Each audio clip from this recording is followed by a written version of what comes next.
Hello दोस्तों, स्वागत है आपका आपके अपने YouTube channel Om computer and technical institute में। आज हम आपके लिए लाए हैं ट्रिपल सी के मोस्ट इम्पॉर्टेंट क्वेश्चंस। जिन भी स्टूडेंट के एग्ज़ाम सितंबर या अक्टूबर में हैं वो लोग इस वीडियो को ज़रूर देखें। और अभी तक आप लोग हमारे चैनल को सब्सक्राइब नहीं किए हैं तो प्लीज़ चैनल को सब्सक्राइब और वीडियो को लाइक शेयर कमेंट ज़रूर करिएगा। तो आइए आज की क्लास स्टार्ट करते हैं। पहला क्वेश्चन है आपका, उमंग ऐप भारत में कब लॉन्च किया गया था। आपसे क्वेश्चन में पूछा गया है कि जो उमंग ऐप है वो उसको भारत में कब लॉन्च किया गया था। ऑप्शन ए दिया है नवंबर 2017, ऑप्शन बी दिया है दिसंबर 2017, ऑप्शन सी दिया है सितंबर 2017, ऑप्शन डी दिया अक्टूबर 2018। तो आपको इसमें से बताना है कि आपके इस क्वेश्चन का राइट आंसर क्या है। तो आप लोग अपने आंसर कमेंट बॉक्स में शेयर करिए और बताइए कि उमंग ऐप को कब लॉन्च किया गया था। तो आपके इस क्वेश्चन का राइट आंसर हो जाएगा ऑप्शन ए नवंबर 2017। नवंबर 2017 में आपको आपके भारत में उमंग ऐप को लॉन्च किया गया था। अगर आपका पूरा डे वाइज पूछेगा तो बताएंगे 23 नवंबर 2017। अब यहाँ आपसे क्वेश्चन में पूछ सकता है उमंग का फुल फॉर्म क्या है। तो अगर आपसे क्वेश्चन में पूछा जाए उमंग का फुल फॉर्म क्या है तो आप बताएंगे unified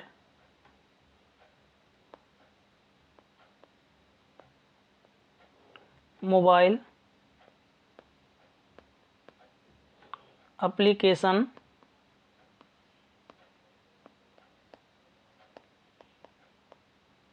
for new age governance.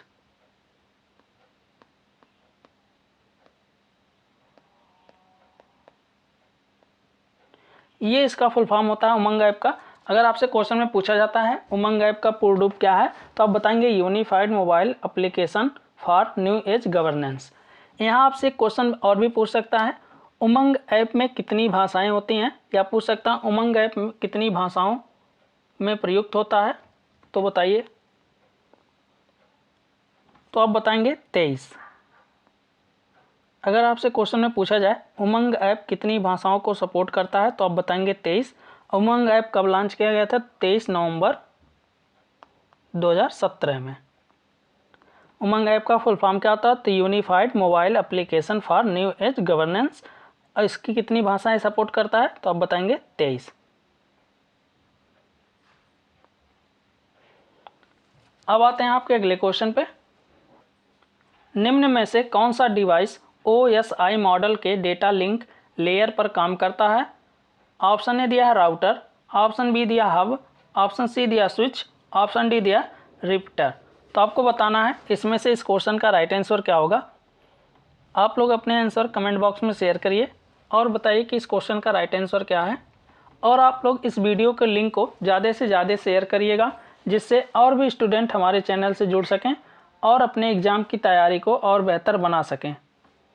तो आपके इस क्वेश्चन का राइट आंसर हो जाएगा ऑप्शन सी switch.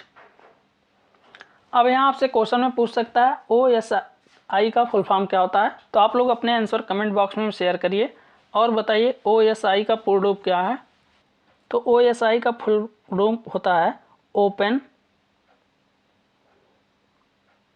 System interconnection.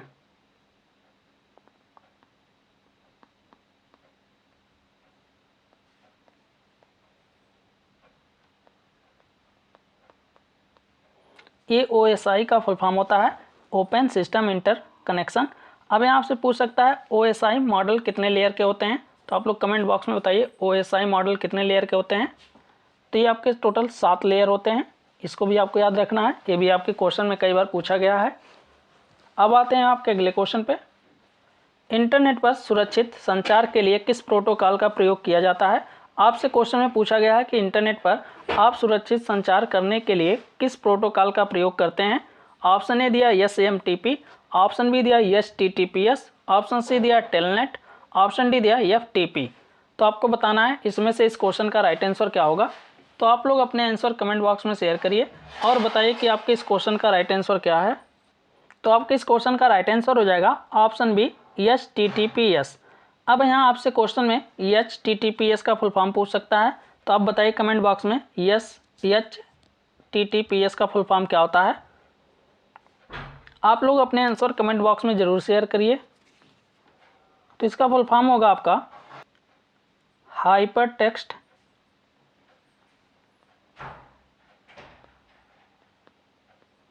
Transfer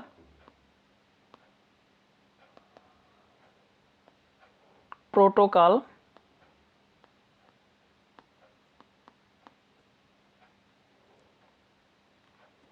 secure. ये इसका फुल फॉर्म होता है, तो इसको आपको याद रखना है। HTTPS का फुल फॉर्म अगर आपसे क्वेश्चन में पूछा जाता है तो आप बताएंगे हाइपर टेक्स्ट ट्रांसफर प्रोटोकॉल। बाकी आपको SMTP का फुल फॉर्म पूछा जाएगा तो ये भी बताया गया है, सिंपल मेल ट्रांसफ़र प्रोटोकॉल होता है। EFTP का पूछा जाएगा तो फाइल ट्रांसफ़र प्रोटोकॉल होता है। और टेलनेट का आपका होता है टेली टाइप नेटवर्क।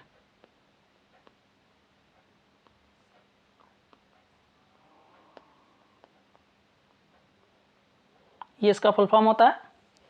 अब आते हैं आपके अगले क्वेश्चन पे। प्राइमरी स्टोरेज कंप्यूटर का वह हिस्सा है जो प्रोग्राम के निर्देशों और निर्देशों द्वारा उपयोग की जा रहे डेटा अस्थायी रूप से स्टोर करता है। Option A true, option B false. तो आपको बताना है कि आपके इस क्वेश्चन का राइट आंसर क्या होगा। आप लोग अपने आंसर कमेंट बॉक्स में शेयर करिए और इस वीडियो को लिंक को भी एक बार ज़्यादा से ज़्यादा शेयर कर दीजिएगा।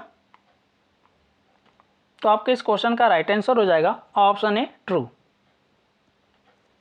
अब आते हैं आपके अगले क्वेश्चन पे। UTS का फुल फॉर्म क्या है। आपके क्वेश्चन में पूछा गया है UTS का फुल फॉर्म क्या है, आपको बताना है। नीचे 4 ऑप्शन दिए गए हैं, इसमें से आपके इस क्वेश्चन का राइट आंसर क्या होगा यही आपको बताना है। तो आप लोग अपने आंसर कमेंट बॉक्स में शेयर करिए और बताइए कि आपके इस क्वेश्चन का राइट आंसर क्या होगा। तो आपके इस क्वेश्चन का राइट आंसर हो जाएगा option B, unreserved ticketing system. ये आपके इस क्वेश्चन का राइट आंसर होगा। ये आपका ETS का फुल फॉर्म होता है। अब आते हैं आपके अगले क्वेश्चन पे। लिब्रे ऑफिस कैल्क में टिप्पणियाँ हो सकती हैं। आपके क्वेश्चन में पूछा गया लिब्रे ऑफिस कैल्क में आप जो कमेंट्स देते हैं वो हो सकती हैं। Option A edited, option B shown, option C deleted, option D all the above. तो आपको बताना है इसमें से इस क्वेश्चन का राइट आंसर क्या होगा। तो आप लोग अपने आंसर कमेंट बॉक्स में शेयर करिए और बताइए कि आपके इस क्वेश्चन का राइट आंसर क्या है।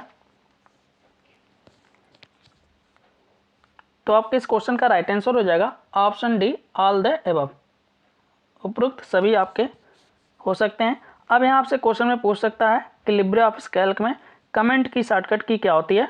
तो आप लोग बताइए लिब्रे ऑफिस कैल्क में या राइटर में कमेंट करने के लिए हम कौन सी शॉर्टकट की का इस्तेमाल करते हैं। तो आप कमेंट इंसर्ट करने के लिए शॉर्टकट की कंट्रोल प्लस अल्ट प्लस सी का यूज करते हैं। तो अगर क्वेश्चन में पूछता है कि लिब्रे ऑफिस में कमेंट इंसर्ट करने के लिए या कमेंट ऐड करने के लिए कौन सी शॉर्टकट की का इस्तेमाल करते हैं, तो आप बताएंगे कंट्रोल अल्ट सी का यूज करते हैं। अब आते हैं आपके अगले क्वेश्चन पे। एक व्यू जो लिब्रे ऑफिस प्रेजेंटेशन की स्लाइड्स को स्लाइड के मिनिएचर रिप्रेजेंटेशन के रूप में प्रदर्शित करता है। ऑप्शन ए दिया notes page view, option B दिया slide sorter view, option C दिया आउटलाइन व्यू, ऑप्शन डी दिया स्लाइड शो। तो आपको बताना है इसमें से इस क्वेश्चन का राइट आंसर क्या होगा। तो आप लोग अपने आंसर कमेंट बॉक्स में शेयर करिए। तो आपके इस क्वेश्चन का राइट आंसर हो जाएगा option B slide sorter view. Slide sorter view में आप देखेंगे जो भी आप स्लाइड बनाते हैं उनको छोटे छोटे ग्राफिक्स के रूप में सभी स्लाइडें आपके एक ही स्क्रीन पे दिखाई देने लगती हैं। अब आते हैं आपके अगले क्वेश्चन पे। इंटरनेट पर सुरक्षित संचार के लिए किस प्रोटोकॉल का प्रयोग किया जाता है। ऑप्शन ए दिया FTP, ऑप्शन बी दिया SMTP, ऑप्शन सी दिया HTTPS, ऑप्शन डी दिया टेलनेट। तो अभी आपको ये क्वेश्चन हम पीछे बताए हैं, वही क्वेश्चन आपका यहाँ दोबारा रिपीट हो गया है। तो आपके इस क्वेश्चन का राइट आंसर क्या होगा। Option C HTTPS। अब आते हैं आपके अगले क्वेश्चन पे। आईपी एड्रेस को मैक एड्रेस में रिजोल्यूशन करने के लिए किस प्रोटोकॉल का उपयोग किया जाता है? ऑप्शन ए दिया डीएनएस, ऑप्शन बी दिया एआरपी, ऑप्शन सी दिया डीएचसीपी, ऑप्शन डी दिया एसएनएमपी। तो आपको बताना है इसमें से इस क्वेश्चन का राइट आंसर क्या होगा। तो आप लोग अपने आंसर कमेंट बॉक्स में शेयर करिए और बताइए कि आपके इस क्वेश्चन का राइट आंसर क्या है। तो आपके इस क्वेश्चन का राइट आंसर हो जाएगा ऑप्शन बी एआरपी। अब यहाँ आपसे क्वेश्चन में पूछ सकता है एआरपी का फुल फॉर्म क्या होता है। तो आप लोग अपने आंसर कमेंट बॉक्स में शेयर करके बताइए एआरपी का पूर्ण रूप क्या है।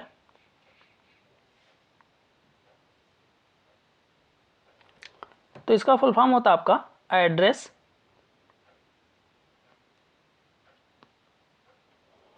रिजोल्यूशन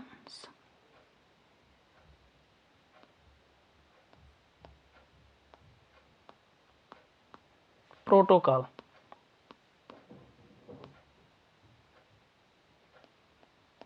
ये आरपी का फुल फॉर्म होता है। यहाँ आपसे क्वेश्चन में पूछ सकता है डीएनएस का फुल फॉर्म क्या होता है। तो आप लोग कमेंट बॉक्स में बताइए डीएनएस का पूर्ण रूप क्या है। तो आप बताएंगे डीएनएस का फुल रूप होता है डोमेन नेम सिस्टम। ये आपके डीएनएस का फुल फॉर्म होता है डोमेन नेम सिस्टम। अब आपसे क्वेश्चन में पूछ सकता है मैक MAC का फुल फॉर्म बताइए। तो आप लोग कमेंट बॉक्स में बताइए MAC का फुल फॉर्म क्या होता है। तो इसका फुल फॉर्म होता है आपका मीडिया एक्सेस कंट्रोल।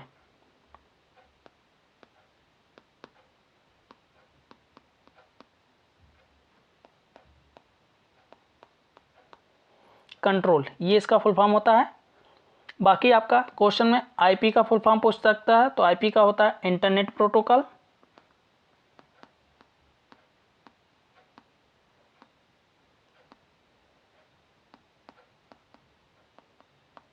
इसको भी याद रखना है। तो ये सभी फुल फॉर्म आपके क्वेश्चन में पूछे जा सकते हैं और कई बार आपके एग्जाम में पूछे भी गए हैं। अब आते हैं आपके अगले क्वेश्चन पे। लिब्रे ऑफिस में परिवर्तन ट्रैक करने की अनुमति नहीं देता है। आपके क्वेश्चन में पूछा गया है कि लिब्रे ऑफिस में परिवर्तन ट्रैक की अनुमति नहीं देता है। ऑप्शन ए दिया मर्ज डॉक्यूमेंट, ऑप्शन बी दिया कंपेयर डॉक्यूमेंट, ऑप्शन सी दिया रिकॉर्ड, ऑप्शन डी दिया स्प्लिट डॉक्यूमेंट। तो आपको बताना है इसमें से इस क्वेश्चन का राइट आंसर क्या है। तो आप लोग अपने आंसर कमेंट बॉक्स में शेयर करिए और बताइए कि इस क्वेश्चन का राइट आंसर क्या है।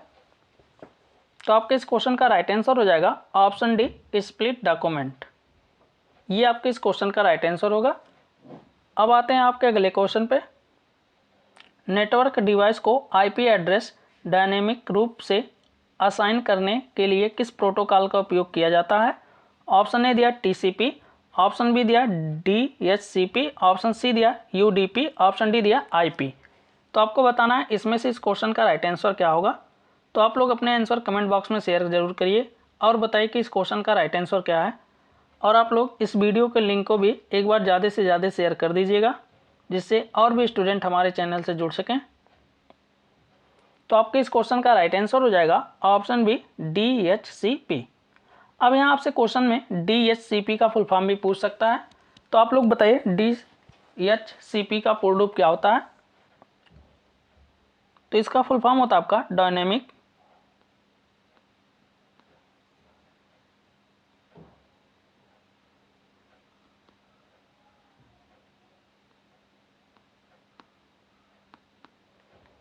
Host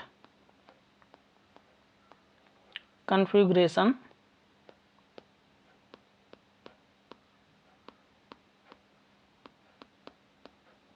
protocol. ये इसका फुल फॉर्म होता है। ये भी आपको याद रखने हैं। अब यहाँ आपसे क्वेश्चन पूछ सकता है यूडीपी का फुल फॉर्म क्या होता है।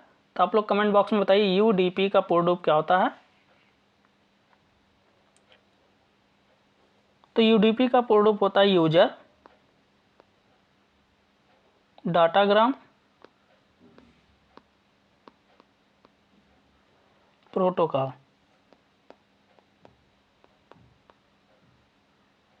ये इसका फुल फॉर्म होता है। तो ये भी आपको याद रखने हैं। अब आते हैं आपके अगले क्वेश्चन पे। सेंट्रल प्रोसेसिंग यूनिट क्या है? आपके क्वेश्चन में पूछा गया सीपीयू क्या है। सीपीयू का फुल फॉर्म ही होता है आपका सेंट्रल प्रोसेसिंग यूनिट।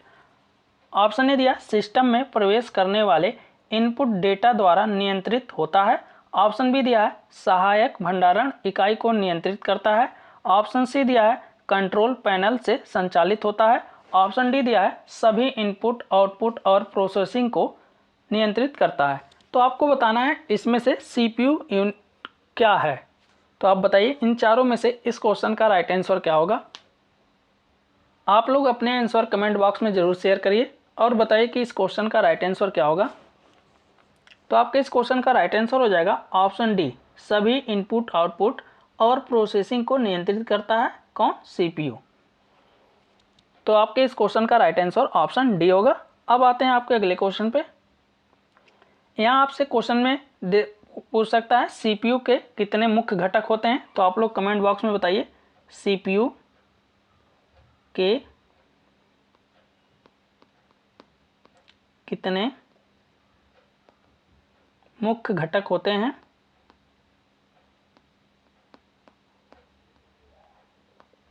इसका आंसर आप लोग कमेंट बॉक्स में बताइएगा। अब आते हैं आपके अगले क्वेश्चन पे। प्रेजेंटेशन में किसी स्लाइड पर टाइम सेट करना क्या कहलाता है? आपसे क्वेश्चन में पूछा गया है कि अगर आप कोई भी प्रेजेंटेशन तैयार करते हैं और उसमें आप टाइम सेट कर देते हैं तो वो आपका क्या कहलाता है। ऑप्शन ए दिया स्लाइड टाइमिंग्स, ऑप्शन बी दिया रिहर्सल टाइमिंग्स, ऑप्शन सी दिया प्रेजेंटेशन टाइम, ऑप्शन डी दिया नन ऑफ दीज। तो आपको बताना है इसमें से इस क्वेश्चन का राइट आंसर क्या होगा। आप लोग अपने आंसर कमेंट बॉक्स में शेयर करिए और बताइए कि आपके इस क्वेश्चन का राइट आंसर क्या है। तो आपके इस क्वेश्चन का राइट आंसर हो जाएगा ऑप्शन बी। ऑप्शन बी आपके इस क्वेश्चन का राइट आंसर होगा। अब आते हैं आपके अगले क्वेश्चन पे। लिब्रे ऑफिस कैल्क में ऑटो फिल्टर की शॉर्टकट की क्या है? आपके क्वेश्चन में पूछा गया है कि लिब्रे ऑफिस कैल्क में अगर आप ऑटो फिल्टर का यूज करना चाहते हैं तो उसके लिए आप कौन सी शॉर्टकट कुंजी का इस्तेमाल करेंगे। ऑप्शन ए दिया control plus shift plus L, option B दिया है control plus shift plus A, option C दिया है control shift plus F, option D दिया control plus shift plus K. तो आपको बताना है इसमें से इस क्वेश्चन का राइट आंसर क्या है। आप लोग अपने आंसर कमेंट बॉक्स में शेयर करिए। तो आपके इस क्वेश्चन का राइट आंसर हो जाएगा option A, control plus shift plus L का यूज करते हैं हम किसके लिए? ऑटो फिल्टर के लिए। अब आते हैं आपके अगले क्वेश्चन पे। निष्पादन योग्य फाइल का पथ निर्धारित करने के लिए प्रयुक्त आदेश है। आपके नीचे 4 ऑप्शन दिए गए हैं, इसमें से आपको बताना है कि आपके इस क्वेश्चन का राइट आंसर क्या है। तो आपके इस क्वेश्चन का राइट आंसर हो जाएगा ऑप्शन ए। ऑप्शन ए आपके इस क्वेश्चन का राइट आंसर होगा। अब आते हैं आपके अगले क्वेश्चन पे। लिब्रे ऑफिस राइटर में कैरेक्टर केसिंग के लिए निम्नलिखित में से कौन सा विकल्प नहीं है। आपको बताना है इसमें से इस क्वेश्चन का राइट आंसर क्या होगा। आपके नीचे 4 ऑप्शन दिए गए हैं। ऑप्शन ए दिया लोअर केस, ऑप्शन बी दिया अपर केस, ऑप्शन सी दिया साइकिल केस, ऑप्शन डी दिया first and last word capital. तो आपको बताना है इसमें से इस क्वेश्चन का राइट आंसर क्या होगा। तो आप लोग अपने आंसर कमेंट बॉक्स में शेयर करिए और इस वीडियो को लिंक को भी ज़्यादा से ज़्यादा लोगों के पास शेयर कर दीजिएगा, जिससे और भी स्टूडेंट हमारे चैनल से जुड़ सकें और अपने एग्ज़ाम की तैयारी को और बेहतर बना सकें, जिससे एग्ज़ाम में अच्छे से अच्छे ग्रेड से पास हो सकें। तो आपके इस क्वेश्चन का राइट आंसर हो जाएगा option D, first and last word capital. ये आपका कैरेक्टर केसिंग का ऑप्शन नहीं होता है। अब आते हैं आपके अगले क्वेश्चन पे।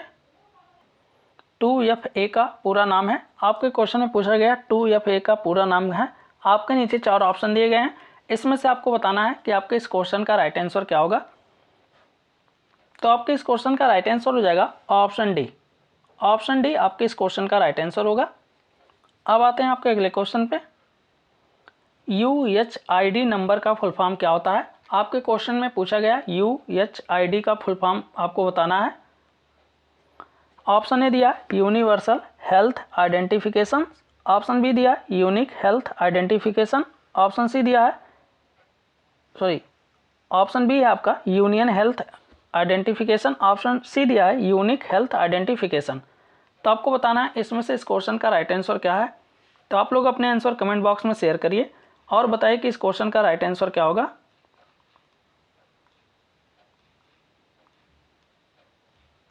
तो आपके इस क्वेश्चन का राइट आंसर हो जाएगा option C unique health identification. ये आपके इस क्वेश्चन का राइट आंसर होगा। अब आते हैं आपके अगले क्वेश्चन पे। QR कोड का प्रयोग पहली बार कब किया गया था? आपसे क्वेश्चन में पूछा गया है कि जो आपके QR कोड है उसका प्रयोग पहली बार कब किया गया था। ऑप्शन ए दिया 1994, ऑप्शन बी दिया 1993, ऑप्शन सी दिया 1990, ऑप्शन डी दिया 1995। तो आपको बताना है इसमें से इस क्वेश्चन का राइट आंसर क्या होगा। तो आपके इस क्वेश्चन का राइट आंसर हो जाएगा ऑप्शन ए 1994। 1994 में आपके QR कोड का प्रयोग किया गया था। वो भी कहाँ हुआ था? सबसे पहले जापान में। और किस कंपनी द्वारा किया गया था? तो आप लोग कमेंट बॉक्स में बताइए QR कोड का प्रयोग सबसे पहले किस कंपनी द्वारा किया गया था।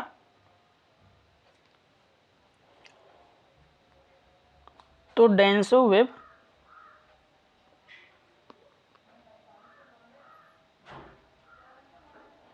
कंपनी द्वारा QR कोड का प्रयोग 1994 में जापान में किया गया था।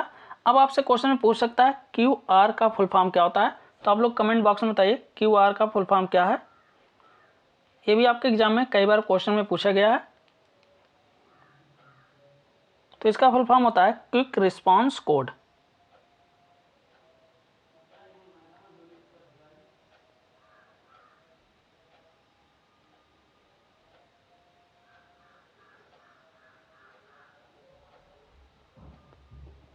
क्विक रिस्पांस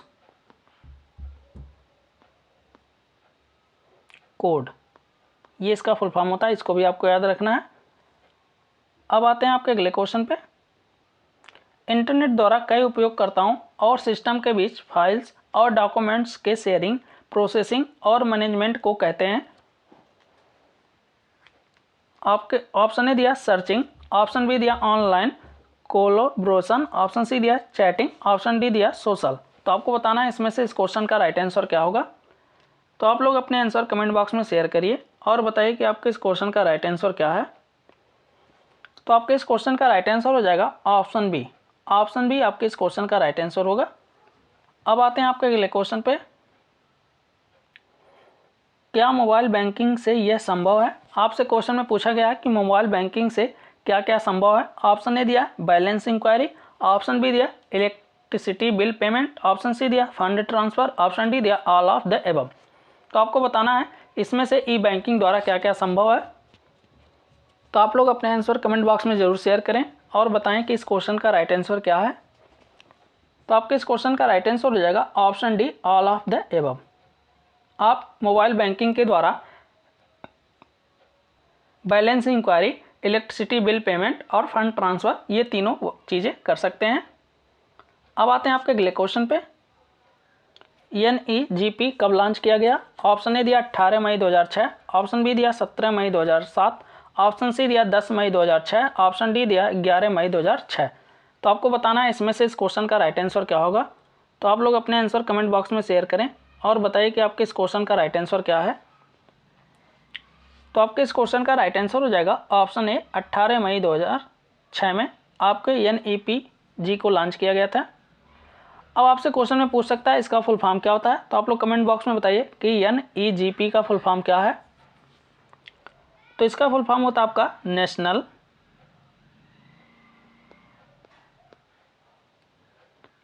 ई गवर्नेंस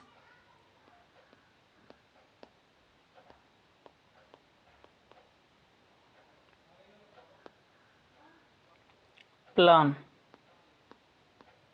ये इसका फुल फॉर्म होता है। तो इसको भी आपको याद रखना है, ये भी आपके एग्जाम में कई बार क्वेश्चन में पूछा गया है। अब आते हैं आपके अगले क्वेश्चन पे। आधार कार्ड किसके द्वारा जारी किया गया? आपसे क्वेश्चन में पूछा गया है कि आधार कार्ड किसके द्वारा जारी किया गया। ऑप्शन ए दिया UIDAI, ऑप्शन बी दिया RBI, ऑप्शन सी दिया NPCI, ऑप्शन डी दिया नन। तो आपको बताना है इसमें से इस क्वेश्चन का राइट आंसर क्या होगा। तो आप लोग अपने आंसर कमेंट बॉक्स में शेयर करिए और बताइए कि इस क्वेश्चन का राइट आंसर क्या है। तो आपके इस क्वेश्चन का राइट आंसर हो जाएगा ऑप्शन ए UIDAI। अब यहाँ आपसे क्वेश्चन में इसका फुल फॉर्म भी पूछ सकता है। तो आप लोग कमेंट बॉक्स में बताइए UIDAI का फुल फॉर्म क्या है। तो इसका फुल फॉर्म होता है आपका यूनिक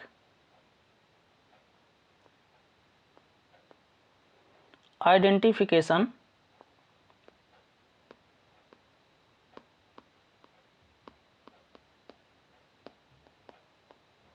अथॉरिटी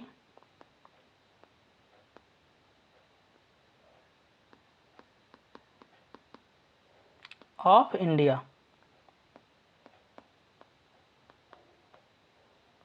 ये इसका फुल फॉर्म होता है, तो इसको भी आपको याद रखना है। UIDAI का फुल फॉर्म पूछा जाएगा तो unique identification authority of India होता है। अगर आपसे क्वेश्चन में पूछ ले आधार कार्ड कितने डिजिट के होते हैं, तो बताइए कमेंट बॉक्स में आधार कार्ड कितने डिजिट के होते हैं। तो आप बताएंगे 12। आपके जो आधार कार्ड होते हैं वो 12 डिजिट के होते हैं, यानी 12 अंक के होते हैं। अब आपसे यहाँ क्वेश्चन में पूछता है RBI का फुल फॉर्म, तो रिजर्व बैंक ऑफ इंडिया होता है। NPCI का फुल फॉर्म आप लोग कमेंट बॉक्स में बताइएगा, NPCI का पूर्ण रूप क्या होता है। अब आते हैं आपके अगले क्वेश्चन पे।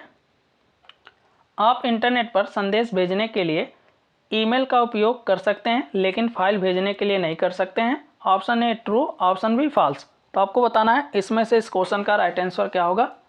तो आप लोग अपने आंसर कमेंट बॉक्स में शेयर करिए और बताइए कि आपके इस क्वेश्चन का राइट आंसर क्या है।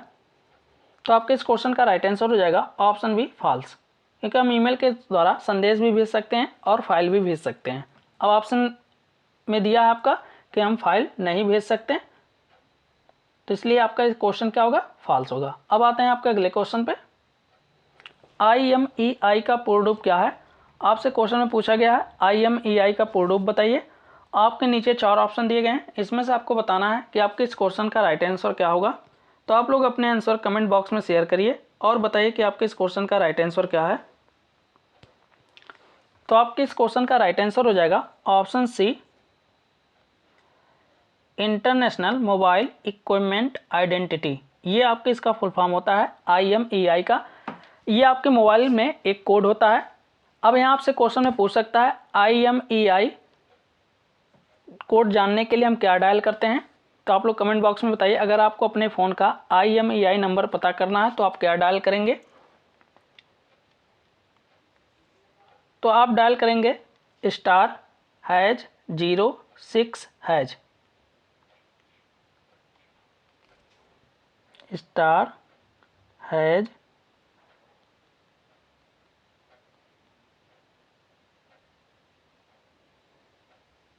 *#06#। अगर आप डायल करते हैं तो आपके फ़ोन का IMEI नंबर आपको पता चल जाएगा। ये भी क्वेश्चन में कई बार पूछा गया है कि IMEI नंबर जानने के लिए हम क्या डायल करते हैं, तो *#06#। अब यहाँ आपसे क्वेश्चन में पूछ सकता है IMEI नंबर कितने डिजिट के होते हैं। तो आप लोग कमेंट बॉक्स में बताइए IMEI नंबर कितने डिजिट के होते हैं। तो आपके IMEI जो नंबर होते हैं वो आपके 15 डिजिट के होते हैं, यानी 15 अंक के होते हैं। तो ये सभी क्वेश्चन आपके एग्जाम में पूछे गए हैं और आप लोग इसको अच्छे से रिवीजन कर लीजिएगा। आई होप आज की क्लास आपको अच्छे से समझ में आई होगी। आज की क्लास में अगर आपको किसी भी क्वेश्चन पे कोई भी डाउट हो तो आप कमेंट बॉक्स में पूछ सकते हैं। और अभी तक आप हमारे चैनल को सब्सक्राइब नहीं किए हैं तो प्लीज़ चैनल को सब्सक्राइब और वीडियो को लाइक शेयर कमेंट करना ना भूलिएगा, जिससे और भी स्टूडेंट हमारे चैनल से जुड़ सकें और अपने एग्ज़ाम की तैयारी को और बेहतर बना सकें। तो आज की क्लास यहीं समाप्त करते हैं, मिलते हैं अगली क्लास में।